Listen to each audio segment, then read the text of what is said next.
Well, the World Secretary Simon Hart's with us now. Hi, Mr. Hart. Thank you for joining us on the programme this morning. I'm sure you've seen the images on the front pages of the papers. What are we going to do about it?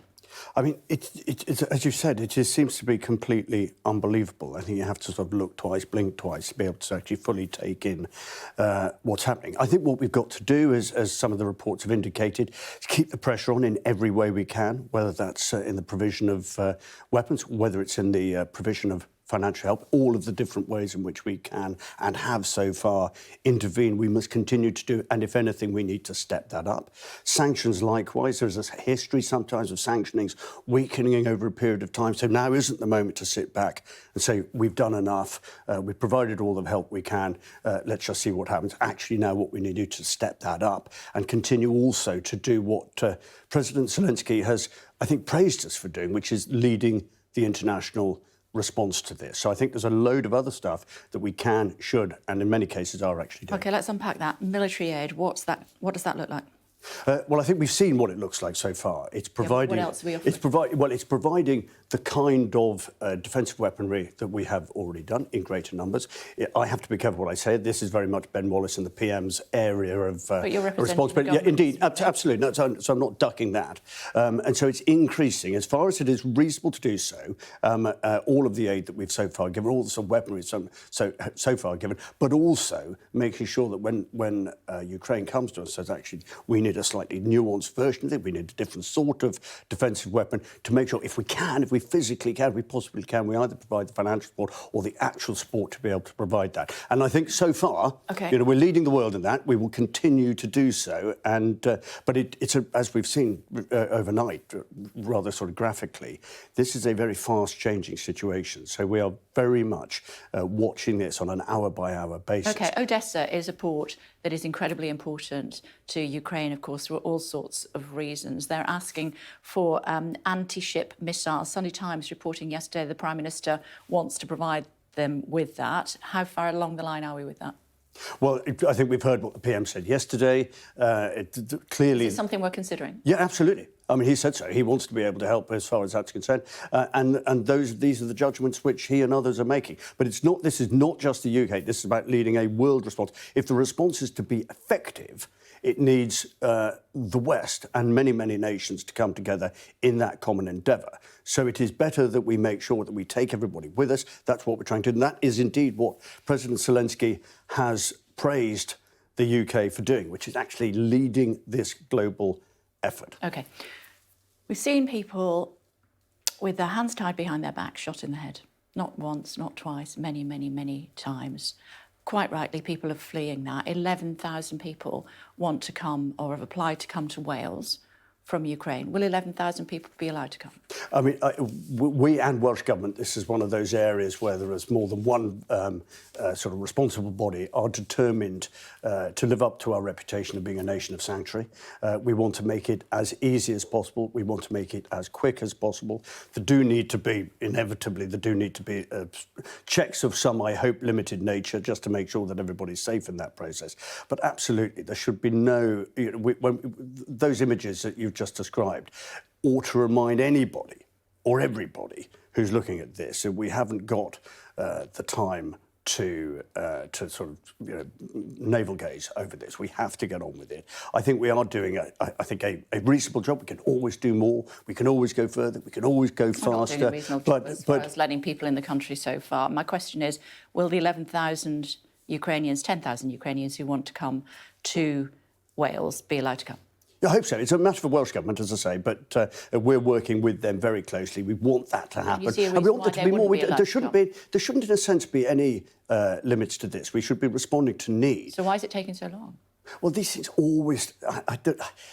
I would love to be able to. I would love to be able to come here. I would love to be able to come here and say that we can just flick our fingers and everything would happen instantaneously. I think most people realize there are sometimes some practical problems. We're trying to keep the bureaucracy to an absolute minimum. Us and Welsh Government. But let me just say, Minister, it's 38 days since Ukraine went to war. We know what the Russians are capable of, given what happened in Syria. We knew even before they went to war that it was likely. That's what the Foreign Secretary sat there and told me time after time. So why have we still only allowed a handful of Ukrainians into the country? I think that's a bit harsh. Why? We've already approved 25,000 visas. I don't think that's. How many come into to me, the country? that doesn't seem to be a handful. I think it's We're working with Welsh Government to try 2,800. and make sure that, as far as my area of responsibility, is Wales is as open and available immediately.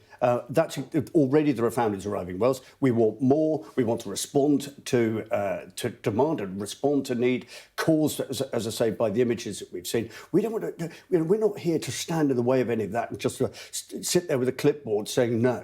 We actually want to move heaven and earth to make sure that we get people into Wales safely for as long as they need to stay in order to be safeguarded. How many families are already in Wales? Well, we've committed at the moment. We've got an open-ended commitment. So how many? We've got an open-ended commitment. That's a question you have to ask Welsh Government. No, but you did say that they've already arrived. Yeah. There are families arriving. There are families in my own constituency. I can't tell you how many across the whole of Wales. This is an ever-changing picture.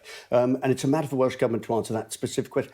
All I'm saying is that we are literally trying to make sure that everybody who needs to come, everybody who wants to come, can come. Because, as I said, there is no reason at all why we would want to slow. Why would we want to slow? Let's move down? on and talk about COVID, if we may, because we have a limited amount of time this morning.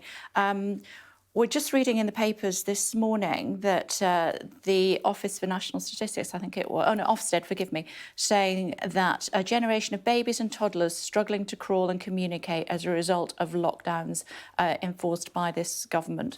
How do you think history will judge this government when it comes to young people?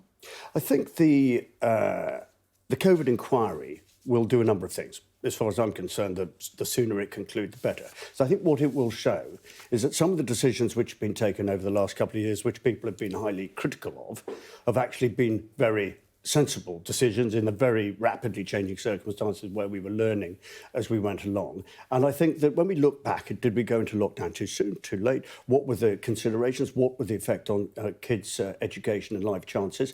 I think that is where we will learn some very frank lessons. As far as I'm concerned, I think that both Welsh Government, in my case, or in the case of Wales, and UK Government in the wider context, I think actually will be judged better than sometimes people give them credit for, because we reacted very fast to a very rapidly changing situation. We did everything we could at the time to protect the economy as well as protecting public health. Some of those decisions will have been correct, and some of those decisions, when we look back over 2 or 3 years, we may have made differently. I think all of them, whether you're Mark Drakeford sat in Cardiff or whether you're me sat here in Westminster, all of those decisions were taken with public health in mind and the protection of public health. If we didn't get them all right, I think the inquiry will reveal that and enable us to make different decisions. For the inquiry. As far as Partygate is concerned, of course, the people in charge of those decisions that you've been illustrating there have started to receive fines, including Helen McNamara, Deputy Cabinet Secretary, then Deputy Cabinet Secretary, who was basically in charge of ethics for the government at the time. She had a karaoke machine in her office. It was used at one of these parties. She's received a fine. Karaoke at Downing Street at the same time that people were being told they couldn't sing in church. Does that sit comfortably with you? No, of course it doesn't. It doesn't sit comfortably with anybody. And the PM has on numerous occasions come out and said how bitterly he regrets the circumstances which led up to the moment. Of course it doesn't.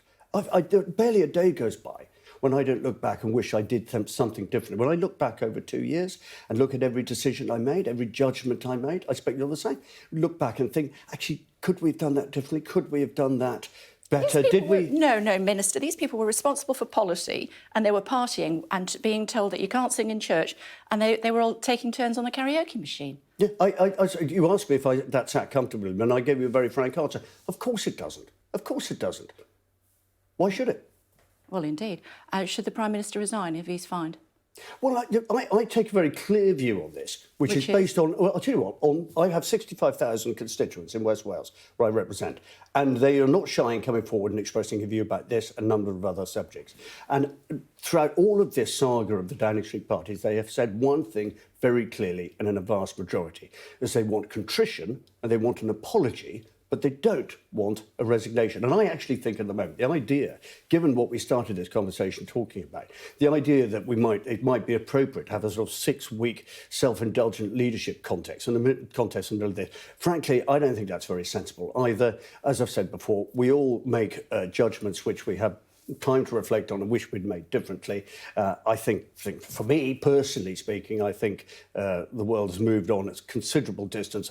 I trust the views of the people who elected me in saying that, look, put this problem right, make sure you apologise. You know, you acted inappropriately at the time.